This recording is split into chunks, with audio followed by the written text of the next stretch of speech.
Two Queers and a Truck. And I'm Billy James Gunn, and my sidekick, Christian Cano, partner in crime, is coming up next.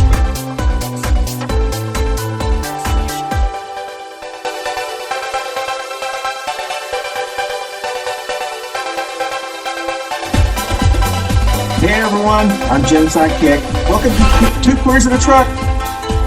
Hi y'all. See you soon.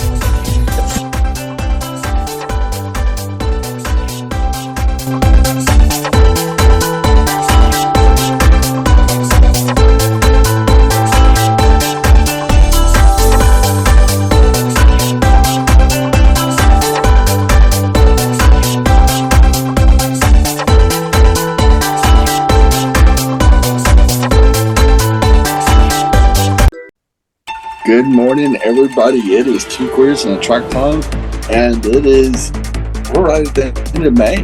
Wow. This is May 27th, which is wild, which means we're flying into June, and that's almost at the halfway point. At the end of June, we'll be halfway through this year. It seemed to have gone by fast. Right around the corner.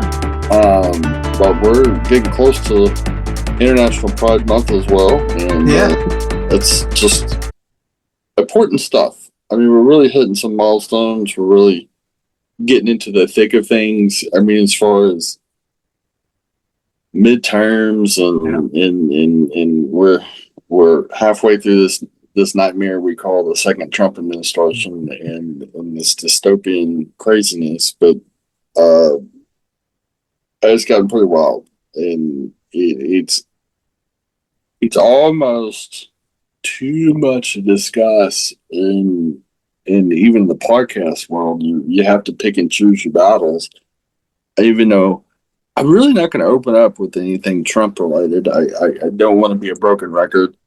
We are going to touch on, Mr. Von Dumpster, but I feel like there's a lot of other important things. One of them, and because of his administration and the MAGA nation, there has been a lot of pushback against queer people, especially trans people, but especially trans femmes, or trans women, trans girls, in sports and shared spaces like locker rooms, public, multi-stall bathrooms, public accommodations, that sort of thing.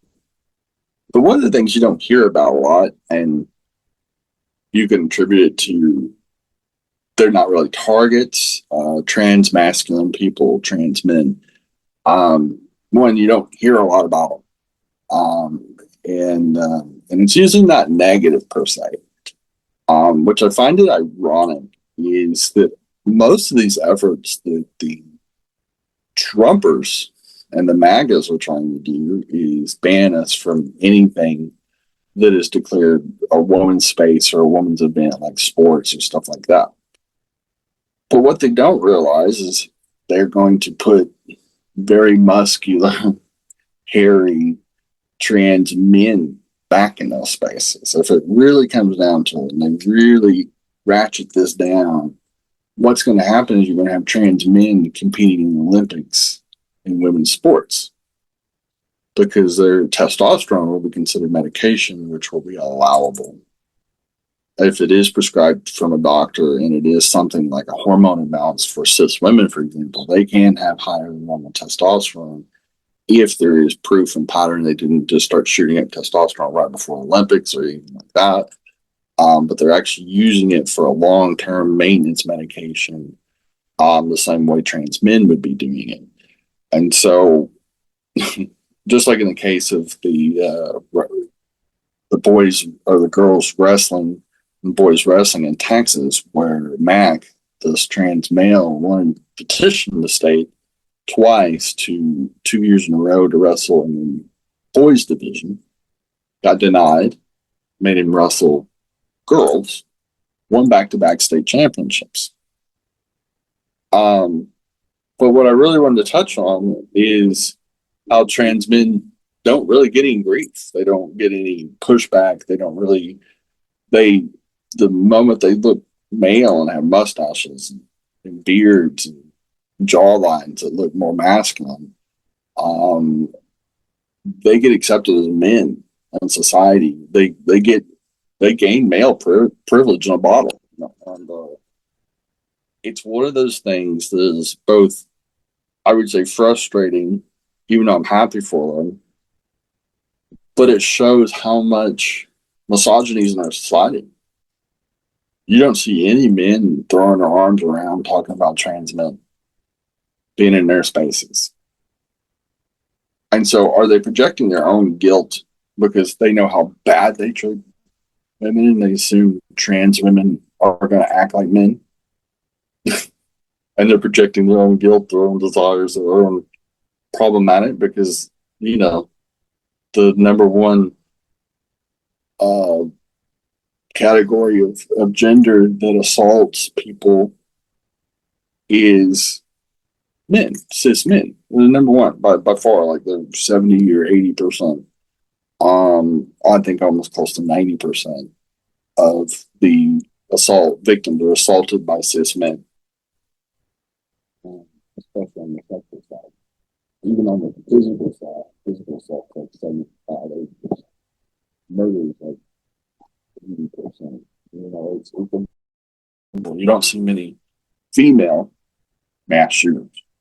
Doesn't mean they don't exist. They just are not as common. Same way with mass murderers. You just don't see that from other gender types other than cis men. And we can go down the list of violent crimes and cis men lead the board. And so it makes you wonder. It makes you wonder a lot about that. And are the guilty screaming the loudest? Are they projecting their own? Oh crap! That's what I would do if I was in there. I assume trans women are going to behave the same way I'm going to behave, which is total opposite of reality. Luke Skywalker is in the news. Mark Hamill. He made a little video, an AI image of Trump falling into a grave or something along those lines. And the MAGA nation is livid because they're saying he's calling for violence against the president, which is illegal, which is not. He's just showing the downfall of Trump or the end of Trump. And he obviously is hoping for it. But how many times have we heard or seen violence from MAGAs towards the opposition? We saw those Democrats killed in Minnesota in 2024. We saw trans people, trans women. The majority of them are harmed or killed by conservative men. And they're actually killed. They're not making some funny little AI video that's mocking Trump. It's something much more detrimental, much more violence. And how much violence have they called for, and how they laughed and cackled when, for example, Paul Pelosi got attacked by that guy. And so he was having a homosexual affair and all this crazy, unfounded stuff. And he just put it out there. How much violence they call for in so many different ways. How many conservative preachers have called for people exercising their Second Amendment rights. And I find it rich. And it's the only reason I do is because, for one, Mark Hamill's a big fan of Obama. In fact, they just did that video together honoring Star Wars and talking about Obama's presidential library. And we'll be right back after these important messages from more Two Queers and a Track. Hey, everybody, you can catch us on your favorite audio podcast platform, Spotify, and all Apple Store, the Google machine, and whoever else does podcasts. We're on there. We broke in, and we're staying. So enjoy the Two Queers and a Track on your favorite audio podcast platform. Thanks for listening or watching. Bye, boo. Happy time.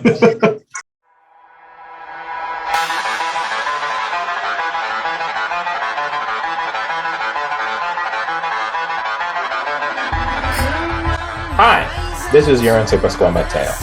I am back. Spedica is back in 2026, and yes, my hiatus was sad, and it was caused by a bunch of, I don't know, butthurt losers. But I'm not gonna say that. Don't worry, I'm here. I'm gonna be annoying. I'm gonna say fuck fascism, and I'm gonna stand up against this shit. So please like, subscribe, enjoy my show, and let's fight against the bullshit that we continue to live with.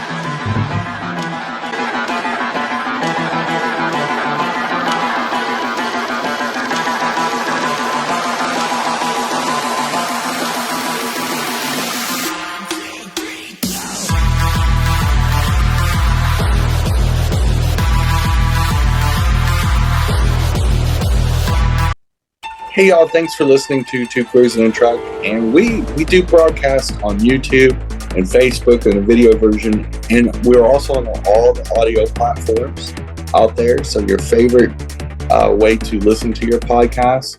We've been doing this for a couple years and we appreciate y'all listening. We know you have a ton of choices, even though we may be the best choice. We always appreciate our listeners and we'll try to bring you quality in the future. Thanks for listening. As always, Christian and Jenny, we're out. Thank y'all. And we are back. But I find it ironic that, and I know why they're mad, is one, because Mark Hamill's extremely famous. He's a sci-fi legend. He's been in 6 Star Wars movies, plus done voiceovers for different animated things, including some Star Wars work as well. Famous actor, legend, living legend, and a great humanitarian. And it drives him crazy how much of a flaming liberal Mark Hamill is and how brilliant he really is. And it's effective. It bugs them. It makes them go crazy. Another funny thing that I saw is iconic slang from different generations. And the youngest generation, Gen Alpha, that started in 2010, according to this article. And it's on, whoops. What are they called? The alphas? Gen Alpha, because they started. And they're after Z's. Yeah, they're after. Okay. So, okay. Gen Alpha technically started in 2010, and I guess they're just about to wrap up because I think Gen Beta started this year or last year or something like that. But they're infants. They're all going to be infants, so, they don't have any slang yet.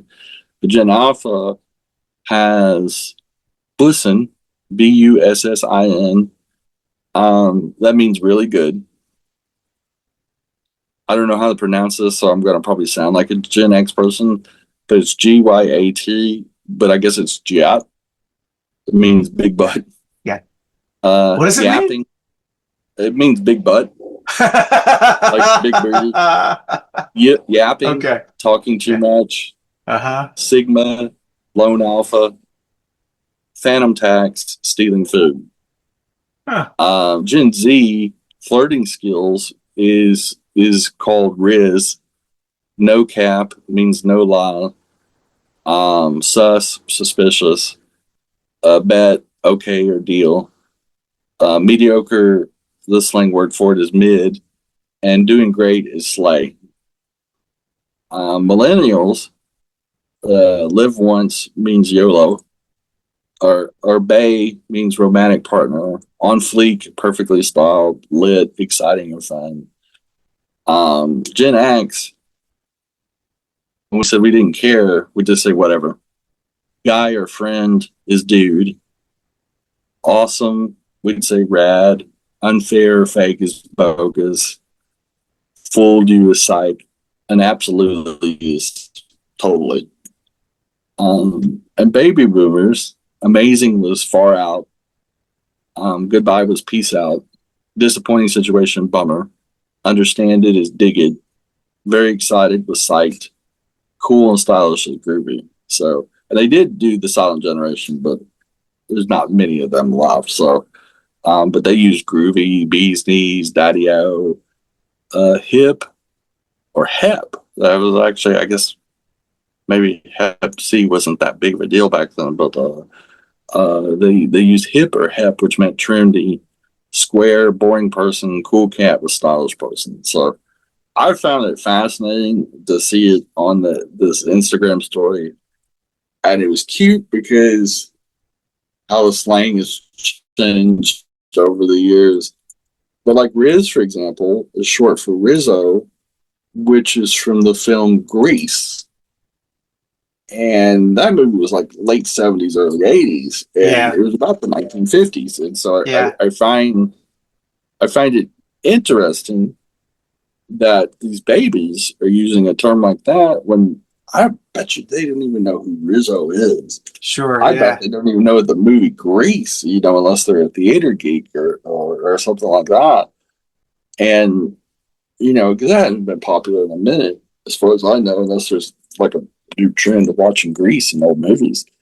Um, but I just thought it was pretty wild. Um, Another article I found to be interesting was about income, U.S. income, and what's considered a lower class and middle class. And that definition is changing. In many cities, especially a family of four doesn't make over $100,000, they're not even in the middle class anymore. Like places like San Francisco, Washington, D.C., New York City, places like that have, easily $3,000 to $4,000 a month rents Yeah. in a middle class home, like a one bedroom apartment, not so much, but and you can get cheaper, but all in all, a family of four.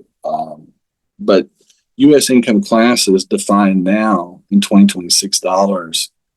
The upper class is 275,000 a year or above, all the way up to 650. Wealthy is not considered wealthy until you hit 650 a year, 650,000. The lower, right above poverty is 32 to 55. I remember 55,000 a year was, you were fucking banking, in the early 90s, you were buying Yeah. a house, you're buying a nice 3 bedroom, 2 bath. I remember in 99, 98, 99, I remember I moved to open a hotel in Washington, outside of Washington, D.C., and my salary was 55,000. I thought I was like the bomb. I was Yeah. like, You go in the bar most nights, you're having a great time, and you still got money left over. That's And right. That's now, crazy. and now that's the category, right? That's the beginning of or the ending of lower class. Yeah. 32 to 55 is lower class. That's near poverty level. Lower middle class is 55 to 90. Middle class is 90 to 160. Yeah. And that's wild because there's very few people that make 90,000 or more. Maybe with a second income or two income generators in the same household, but very few people at $8 an hour federal minimum wage are going to be anywhere near 90. They're going to be below 30. And, so I can see why they're saying, you as a family of four, you can't make it anywhere in the top 50 major cities for the most part. And in LA, it's impossible. You'd have to move to the toughest parts, the most challenging parts of LA, and you'd have to, with two kids, two adults in a household. And so I've thought about that, Gersemi. Sorry to interrupt you because I know you have other topics, but I thought about that specifically in the state of Texas. I'm thinking about then specifically. I've always wondered why, like the Hispanic Tejano community in Texas, they never felt like they were underpaid. They always felt like they were being paid. They were fine. Everything is okay. And if you think about it, it seems to me it's because since probably the 50s or 60s, they've always had two income families. and they've always combined their incomes. So there could be two of them making $25,000. So in their mind, their income is 50,000, 55,000, not understanding that it took two of them to get to that point. You know what I mean? Or the expenses because exactly. Or they lived more in the or they lived more in the rural areas, the suburban area, which was a little bit less. You know what I mean? Right. And so, that's why when I look at like just this anecdotal, when I look at family, I want to come back members, with that. We are up against the second break, but I would expand on that a little bit, and pick your brain about the Hispanic community. Okay. Right after this important message. Hey y'all, this is Jetty with Two Queers in a Truck and Christians along with me. And we're just having fun, and we're looking forward to the 2025 season and super excited. We have some neat things going on in our whole family of shows, including Coffee and Pan Dulce, and many new shows that are brewing. Get it. And we are excited for 2025 and all the chicanery and other things that comes with it. So happy New Year, and we'll see you on the flip side. Bye, y'all. Bye, y'all. Bye, boo. Bye, boo. Coffee and Pan Dulce. How's that? Coffee and Pan Dulce. Sounds great. It sounded like a telenova. I mean, I'm trying to. All I have to say is go. Yes. As a non-Spanish speaker.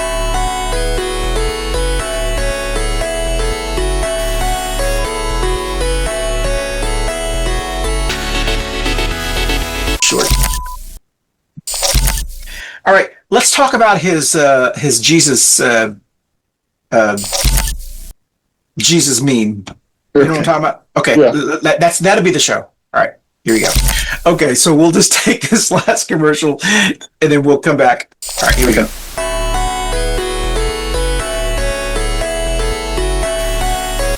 And this is the Jenny Award.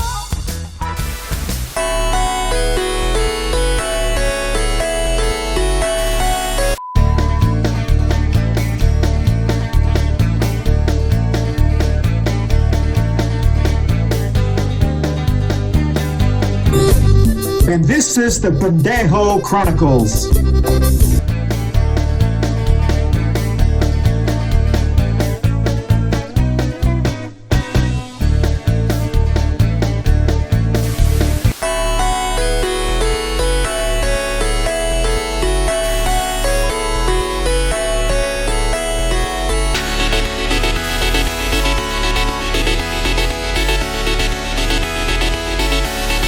Coffee and Pan Dulce.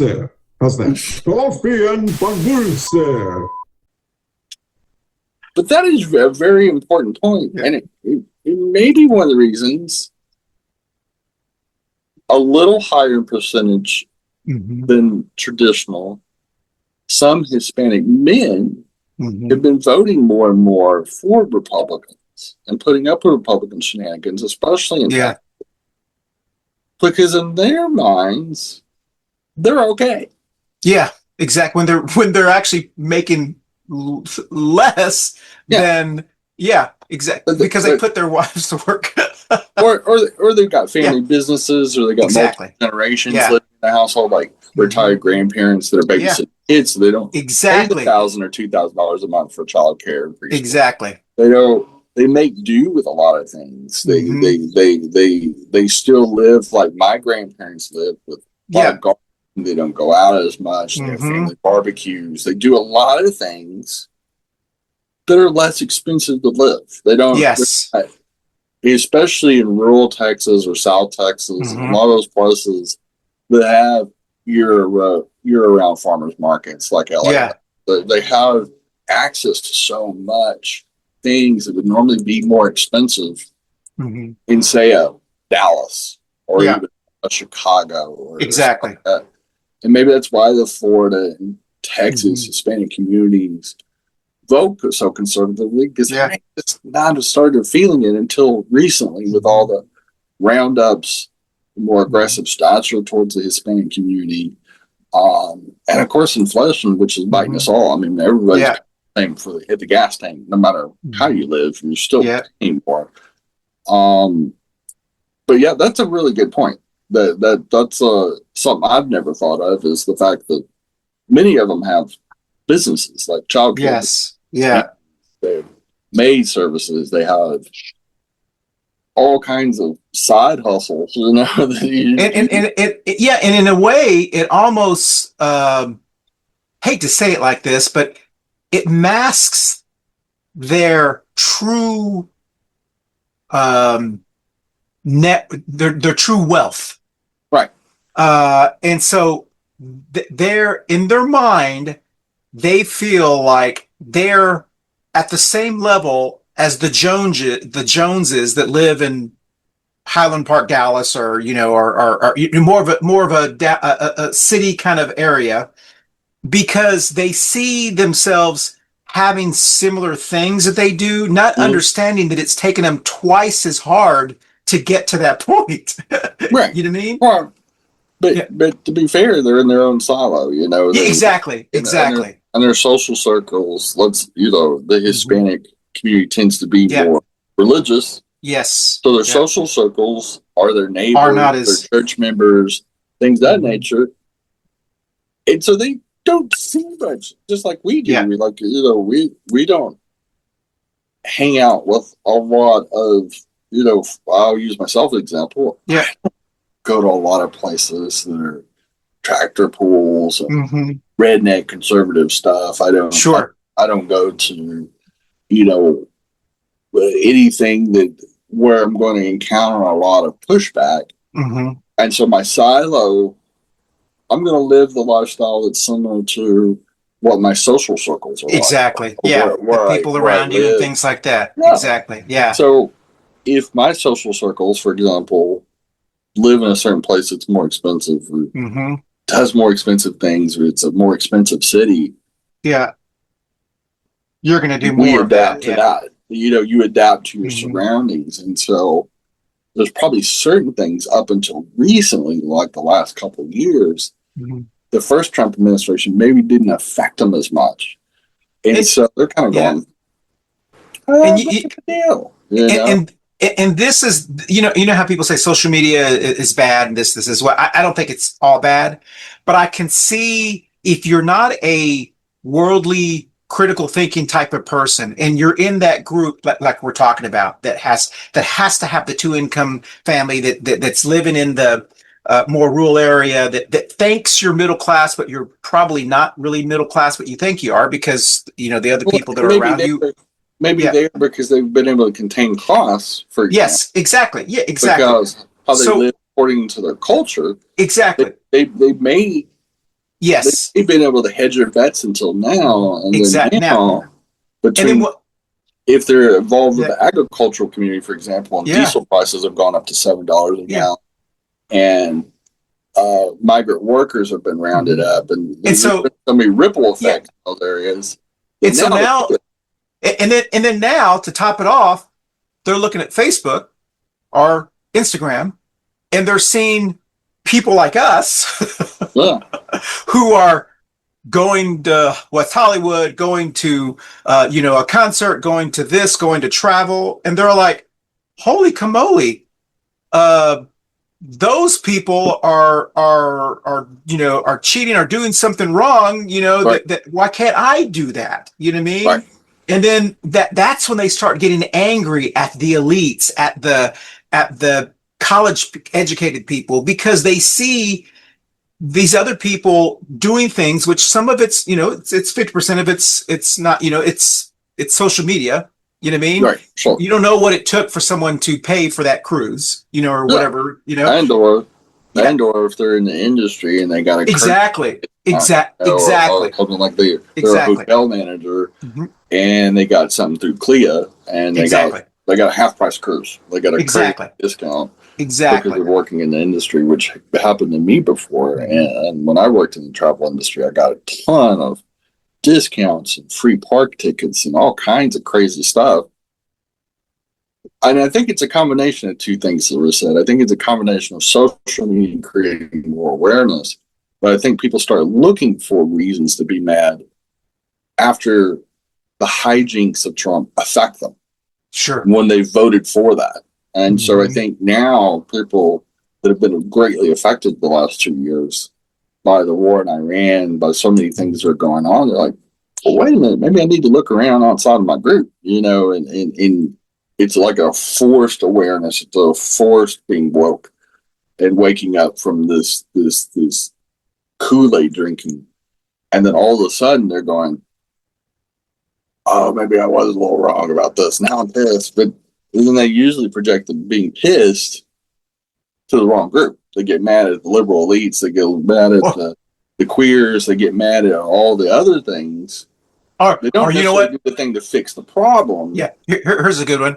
Or I don't know why my wife and I are always arguing about money, and she's spending too much at Walmart and this. It must be those drag queens and the transgender people reading books to our kids. That's the reason. It has to be. It has to be a drag queen. But anyway, that is all 6 of our segments for today. And it's been a interesting show, to say the least. And we'll continue this discussion next week with more Two Queers in the Truck. Bye, y'all. Bye, y'all. Here we go. Hey, y'all. Thanks for watching Two Queers in the Truck. And we're at the end of May. And we're hustling on into June, the International Pride Month, and so much more. Y'all, we're running into summer as well. It's quite toasty. So Hot girl summer. Hot girl summer. Remember that one? You keep your sunscreen on. Take care of your body. Hydrate. That sort of thing. Because you never know when it's going to affect you. That's right. Have a great week. And we'll see you soon. Bye, y'all. Bye, y'all. Hi everybody, this is Gersemi from the Americo show over here. All I'm here is doing a little quick PSA. Use this summer to do volunteer work. Go to your nearest YMCA, go to your nearest homeless shelter, go to whatever community services or programs that you can help out and volunteer. Because right now, we have a bunch of fascist pieces of shit trying to rip apart our country and rip apart the people, our communities by spreading hate and bigotry. The best way to combat it is 1, working in your community and standing strong to show that you are strong and you're here to help out others. 2, combat misinformation. If you hear bullshit, first research and make sure if it's true or not. If it is not true, call it out. If it is true, get the facts. Be knowledgeable of it because it might come out later. So always stand against that. And 3, fuck fascists. Stand against them. Make them feel uncomfortable. There is too many people out there feeling like they can say the hard R or say slurs or be violent.